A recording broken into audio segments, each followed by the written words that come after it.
Lusty's crew are getting restless. They should have been sailing the Med by now, but training and technical problems have kept them in the UK. You can see an area where something has marked the shaft.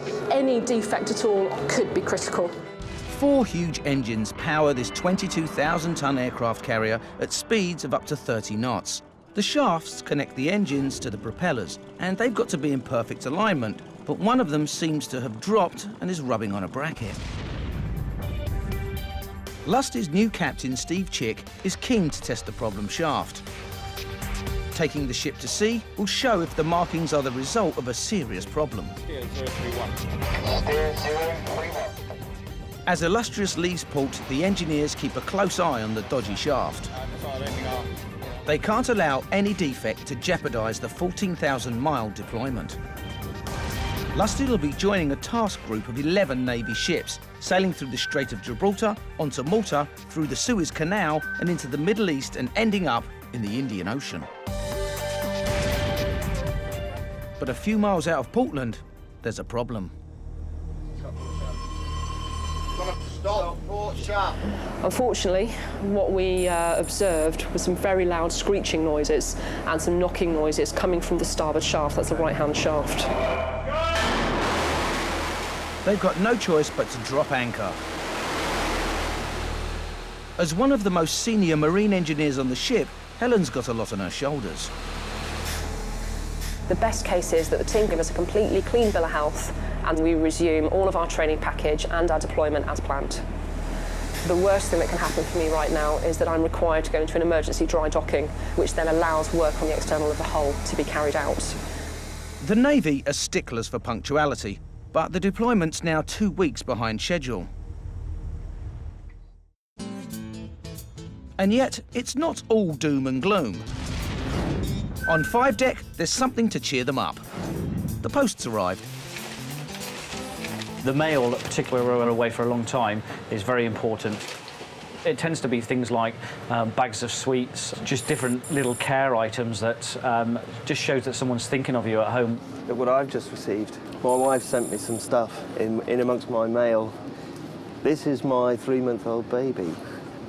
Actual size. I'm so chuffed. Morale is good in the tailor world.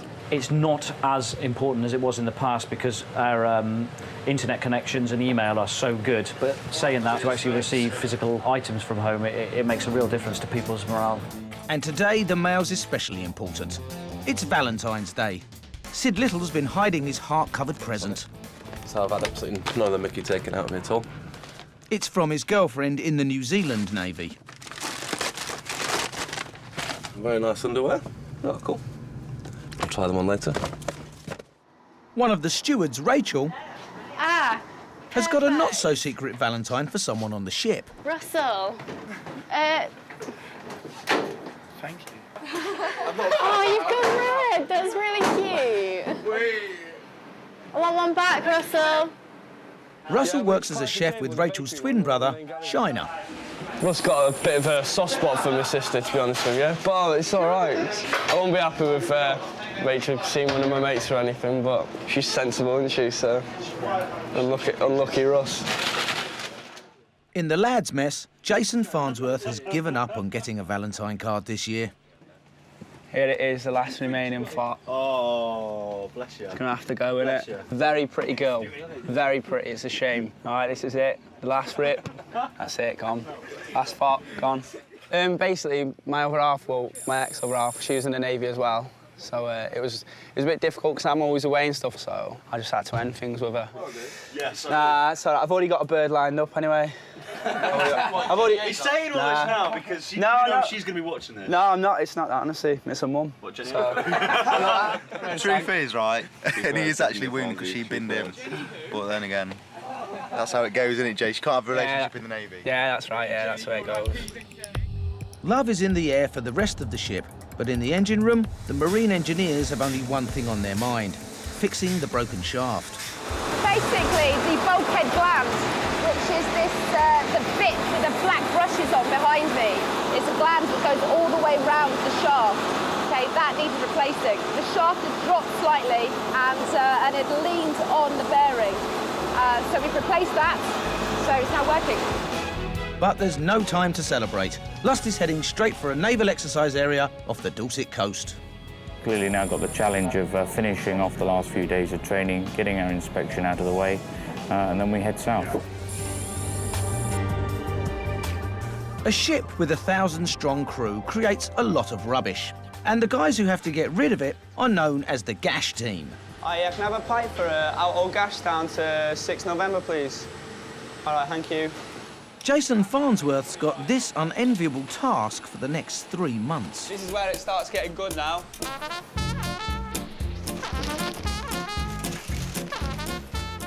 My family are going to be well proud of me. Yeah. I told them I drove a ship as well. Right, this is how you do it. I'll show you now. Very, very complicated. Basically, you just get bags like this, and you just whack them all out, and you get everyone's rubbish out like that. The gash team's got to sift through 120 bags a day, 7 days a week. That's all been sorted to the highest standard. Oh, nice magazine there, that can go down. Half is incinerated on board and the rest is stored to be recycled on land. It all needs to be separated and burnt, doesn't it? Because otherwise, where else is it going to go? You can't exactly dump it in the sea, can you? Because that's not, like, good for the sea. This is my job for, like, 3 months, basically, because everyone has to do it. It's worth it, really, because, like, if you work gas, you get an extra £5 a day. So, like, just for doing this, you get an extra £5, which is, like, it's pretty good, really. Nah, that's sarcasm there, by the way. What a mint life. When he's not sorting the gash, Jason works with weapons. But that's not why he joined the Navy. I love playing football, and they did tell me when I joined up that I would be getting flown left, right and centre to play for the football team, so I kind of joined up for that. And so far, I've never been flown home, ever. And I've been taken off one of our 3-week deployments to play, and that's it. But he's had an email from his coach, which might get him off gash duty. I've been selected for the Navy football team, so I need to speak to my commander now and just see what he says about it and have a look at the dates and see whether the ship can get me away or not. The match is one of the most important of the season. It's against the RAF. But it's only a few days away and back in Portsmouth. How's things? Aye, not too bad, sir. Is it football? Yeah, it is. I've got 2 fixtures for the Royal Navy Under-23s football team, and I was just wondering, is there any chance I'll be able to get off for it? Let's have a look. But Lusty's crew hasn't passed their final inspection, and right now, that's the priority. If we inspect Tuesday, then it should be OK, I think. Right. If we don't, then I think we're going to have to say no, I'm afraid. Right, OK, sir. So it kind of puts a bit of extra pressure on us getting the inspection on Tuesday, doesn't it? Yeah. Is that all right? That's no problem, yep. Cheers for that, sir. OK, thanks, DT Farnsworth. Thank you very much, sir. Cheers for that. Cheers, thanks. See you later. I reckon it went all right, really. If we do pass, then I reckon it would get me away. So let's big effort on Tuesday, eh?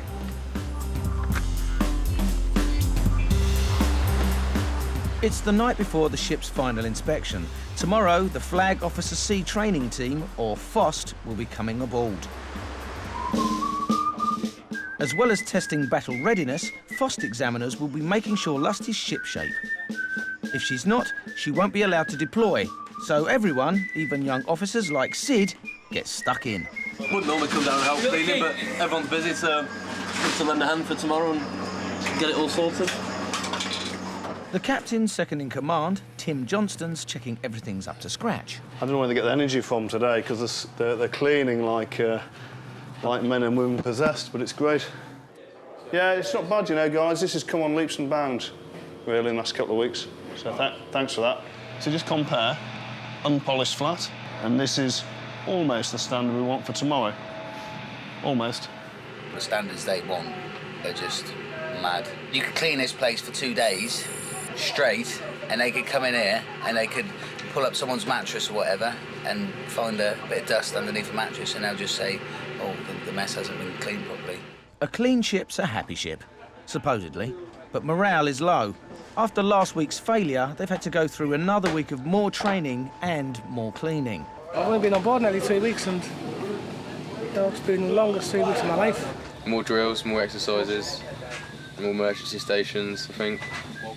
More cleaning. I know we've got a clean, it's part of our job to do what we're told, but if I could get out tomorrow, I would. Because it's that bad, it's really that bad. All really upbeat after today. Really looking forward to tomorrow. That final hurdle to get away and deploy. If I'm not cleaning, I'm sleeping. If I'm not sleeping, I'm eating. If I'm not eating, I'm drinking. There's quite a few down people, but it's mainly just tired and wanting to get it out of the way with now. To clutch into the way a sailor thinks, if we crack it tomorrow, then we should get 3 nights in Malta, which everybody's keen to do. But as it eats further and further into the week, then the chance of getting to Malta reduces, because ultimately we have to get to the Suez on a certain day. So the incentive's there, the guys are up for it, so it should go pretty well.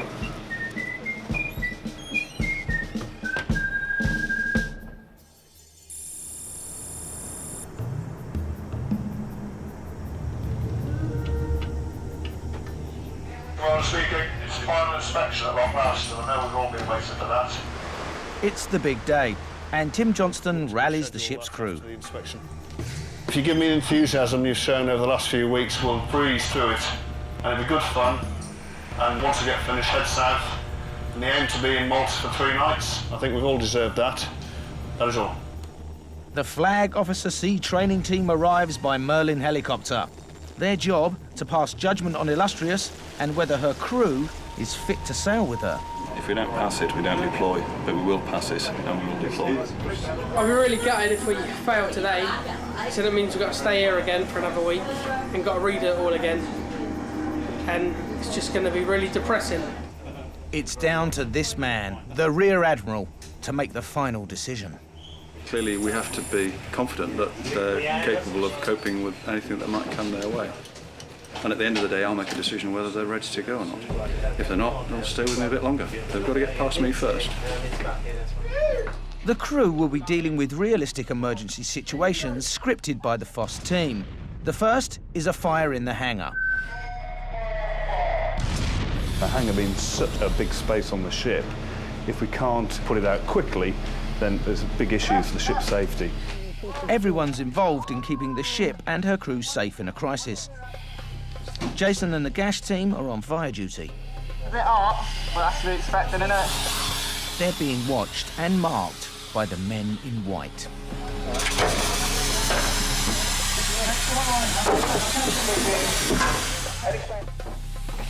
All right, team leader, start advancing your team in, all right?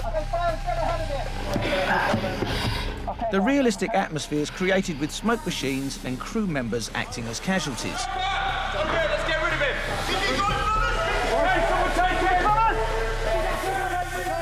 There's another emergency to heap on the pressure. Catch ready. The first aiders are put to the test. It's all right, you'll be fine. You're going to be fine. It's Rachel's job to deal with it. I know, you just trip or you run in or what? Yeah, I was trying to get to the fire. You're doing well though, well done. Sir, do you have a spare hand? We need a hand getting this casualty down to sick bay. You're doing really well though, well done. It's just a small cut on your leg, it's nothing. It's not, it's massive. The FOSS team adds another scenario, a stricken boat with injured crew. It's got to be rescued and towed. I feel comfortable. We've got a gunline party. They'll fire a soft-nose projectile across the other vessel. We then connect that to a messenger line, so we just pass a slightly thicker line, which will be connected up on the other vessel. The rescue's a success, but back aboard Illustrious, the casualty list's mounting. Lacerations ahead, yeah? 16 casualties in total.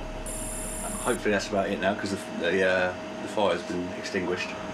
We've got 2 casualties that need to be airlifted off the ship. They go into what's called a Neil Robertson stretcher, which is a stretcher designed to move people up and down ladders so that they're supported so they don't fall out the bottom, basically. It's not easy taking a stretcher up a flight of stairs when you've got it loaded with a strapping lad. Ship's doctor, Commander Will Norris, has his work cut out for him. As the only doctor on board, it's my responsibility to get around and see as many of these casualties as possible. We rely on fairly junior but well-trained personnel to carry out some very tricky and quite advanced first aid. Okay, and his respiratory rate? It's dropped a bit, but it's fine. There's also stage makeup, so it's as realistic as possible. Get any other injuries at all? No, sir. No, sir. Happy with that? Yeah, fine. Okay, right. As a day of intense examination draws to a close, the ship's company's desperate to find out if they've passed. If we don't pass today, there'll be a lot of unhappy people, and I think everyone will just not give up, but I think for a few hours everyone will just give up. I hope we passed anyway, because then I'm gone. They gather in the hangar as the FOSS team prepares to leave. The waiting's over. Time for the result. Well done, everyone. We've passed. I'm really pleased. A great deal of effort's gone into the last few weeks. We're all much more confident. We know this platform. We know each other. We can now go forward on that. We're off shortly to go and get some fuel, and then we're off to Malta. Thank you very much for all you've done. Well done. We've just found out that we can go to deployment now. Everyone's really excited about it. We're all dead happy and we're like, oh, yay! And Jason's wish has been granted. He gets to play football against the RAF. He'll be flying north to Portsmouth while his shipmates head south to Malta. 9 days off, playing football.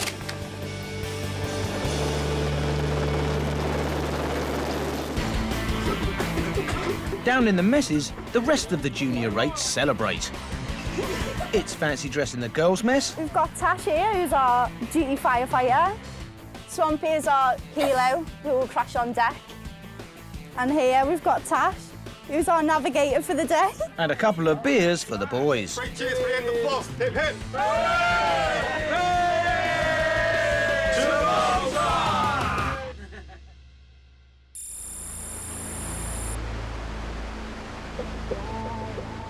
Next morning, the deployment's finally underway. They're out of British waters. No more play acting. This is the real thing. To reach Malta, Lusty has to sail through the Strait of Gibraltar, otherwise known as Strog. It's the first choke point on the mission and the first potential danger zone. We go through in a heightened security posture with upper deck guns armed and manned, such that if anyone was to try and do the ship harm at a vulnerable point of a choke point, then we could deal with it. So guys wrapped up warm. At a Strog briefing, leading seaman Mo Morrison's being told what to look out for. He's in charge of the gunners on the upper deck. Here, we're going through the Straits of Gibraltar from about 1300 onwards. Okay, this is also one of the areas where we get possibly a possible threat from smugglers who will be transiting with illicit goods or immigration. They'll be in normally small, fast-moving craft, so what we're having a good look out for are anything crossing. Threats that we could be looking at, as it says on the slide, just have a quick look, familiarise yourself with those. Any questions? With such a thin strip of water and land close on both sides of the ship, most men have to be ready for anything. There's a threat out there from terrorists, basically, and we're just getting all the crews armed up with rifles and ammunition for their weapons. In October 2000, the American destroyer USS Cole was attacked by terrorists. In Yemen, Al-Qaeda suicide bombers in a small motorboat blasted a hole in her side, killing 17 crew and injuring 39. It's focused our attention very clearly on that threat, and that, that is a threat that materialised for real. So the risk is there, and that's hence why we take these precautions. As one of the UK's flagship aircraft carriers, HMS Illustrious has to take the threat seriously. If anything's going to happen in the Med, it's going to happen here. Mo hands out the weapons. For some of these lads, it's the first time they've handled live ammo in a potentially hostile situation. With a magazine of 25 rounds, load. Just leave it out, mate, leave it out. 25 rounds. Load. I suppose some of the lads who've never done it before are probably a little bit nervous or whatever. Yeah, it'll be OK. Nothing will happen. Ollie Stocker's ready for an attack.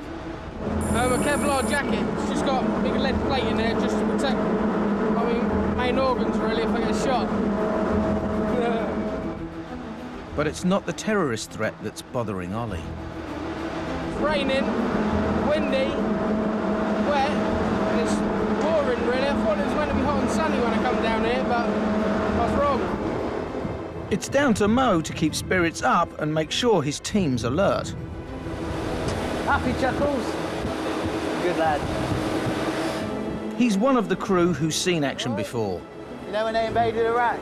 I was an aimer then, I was on one of the 20 mils. And this Dow come at us, so we just stood to. And they said, stand by to engage the Dow with the 20 mil.